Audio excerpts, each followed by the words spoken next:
We have a whole bunch of videos of varying lengths and topics right there. But I did have a question for the paranormal lawyer. Oh, well, this just happens to be free legal advice Saturday night, so shoot. That's my favorite night. So I'm going to attempt to upload a historic reenactment video containing a lot of nudity onto YouTube. So, of course, I'm expecting for it to immediately get flagged and taken down.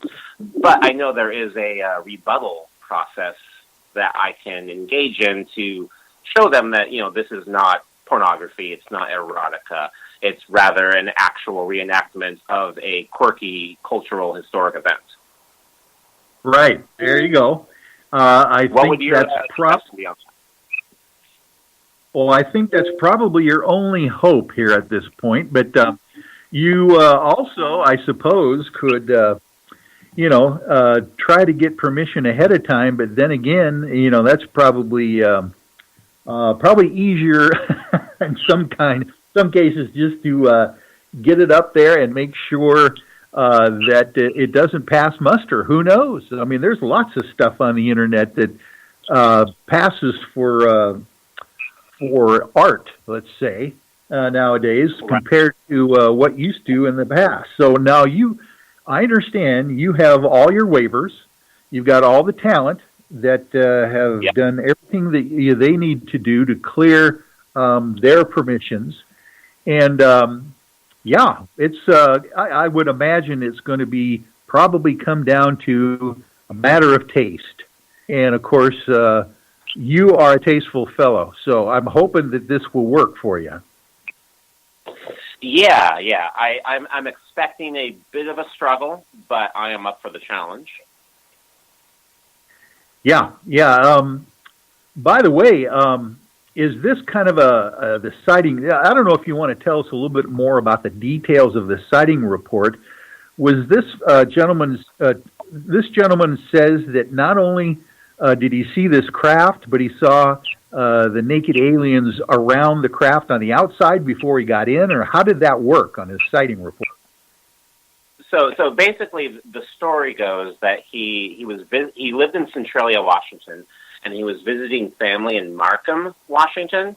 On his way back, he was in between Morton and Mineral, which is actually where I grew up as a young boy. But he got tired and pulled his car over and decided to walk up this logging road. He goes into this forest clearing and sees this huge saucer, and there are two just naked humans frolicking and playing outside. He approaches them, and they get very frightened. Suddenly, the craft opens, and a much larger family of naked people come out. He convinces them that he is not a threat, and they invite him onto their craft, where he stays for 40 hours, and they teach him basically everything about themselves, including that they have been traveling the universe, preparing the galaxy for the second coming of Christ in 10,000 AD, and that they are strict vegetarians, and you have to be a vegetarian and a nice person in order to be reincarnated on the planet Venus naked. Wow. So what I love about the story is that this is 1950. It is Samuel Eaton Thompson is almost a proto-Ramtha, one of the very first people to attach New Age mysticism and the occult to the concept of extraterrestrials. This guy was so ahead of his time. Whether it was true or not, he started something. And it was enough to where even Kenneth Arnold came out to interview him because of this report. Oh, interesting. Now, was Kenneth Arnold then working for Fate magazine like he had done with the Maury Island incident, coming out as a reporter for them? Yes, it was the same type of scenario. Yeah. Well, that, if, we're talking about something that sounds totally bizarre and unbelievable, but of course, if Kenneth Arnold, who was a very serious-minded person himself and the very first popular, anyway, UFO witness, over Mount Rainier. But if he was involved, it must have been something very unique, at least, for him to investigate it. Yeah, and even Kenneth Arnold's,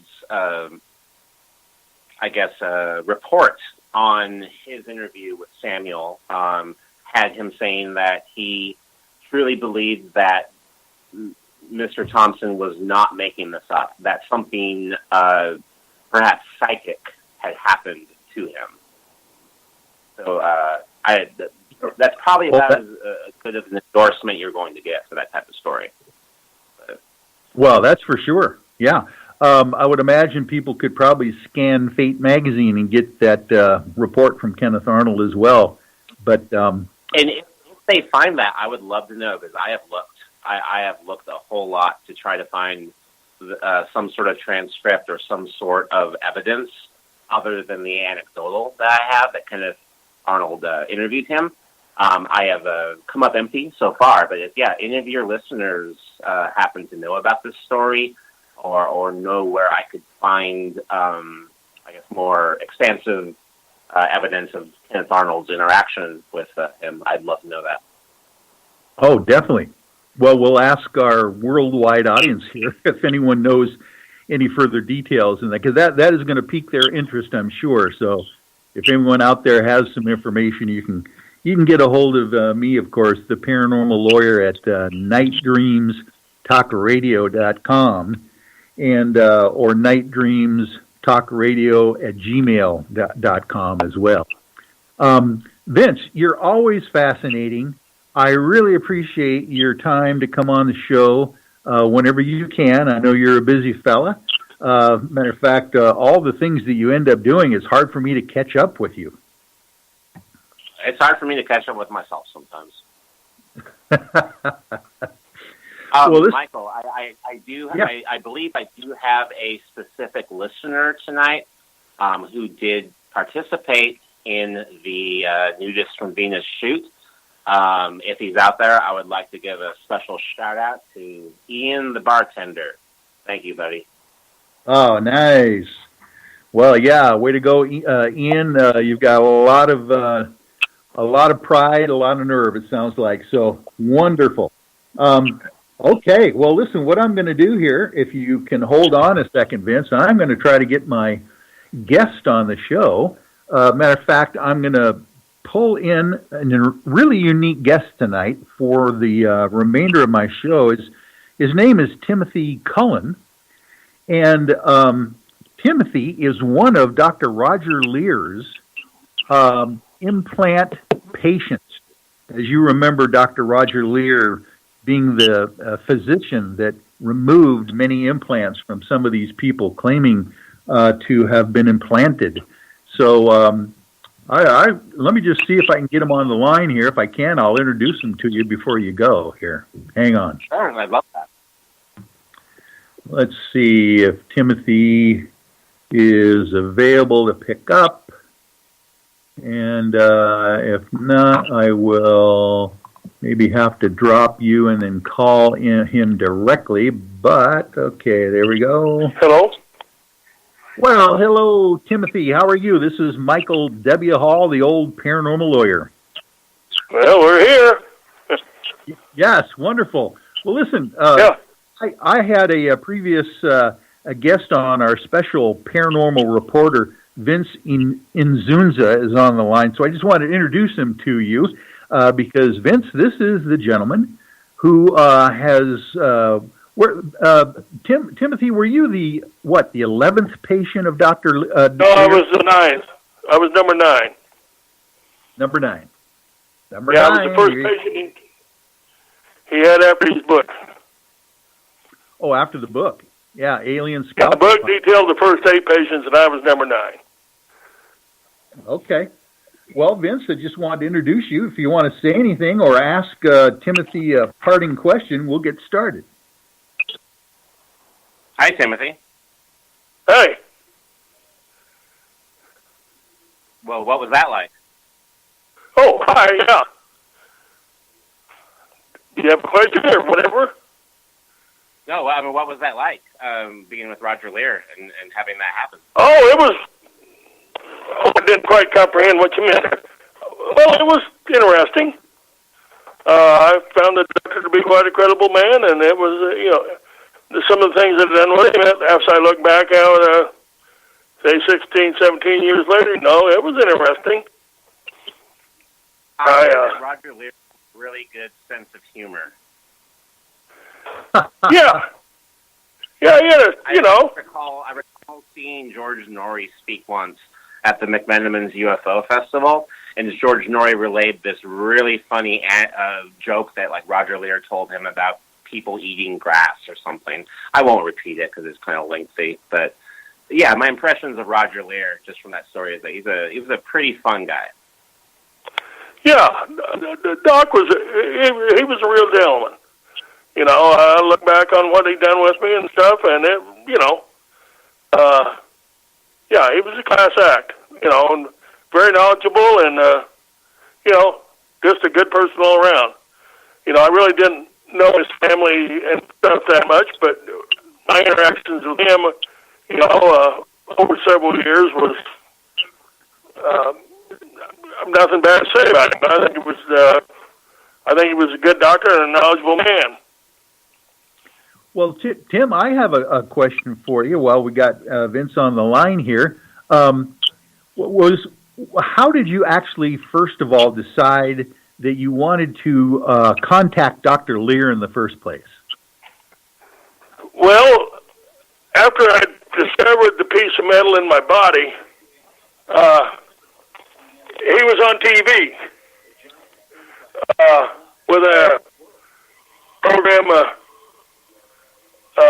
confirmation proof of evidence that's amongst us, and so that kind of led me his way because 3 or 4 days earlier, this doctor helped me find the object in my body.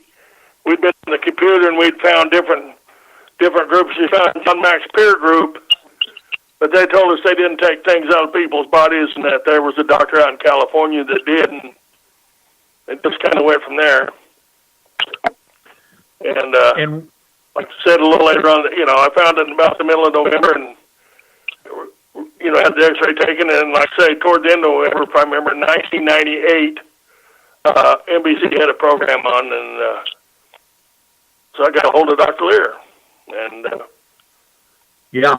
his health was kind of bad in 1999. I think he had some health problems, but then, like I said, in early 2000, then I went out to California, had the object removed, and studied.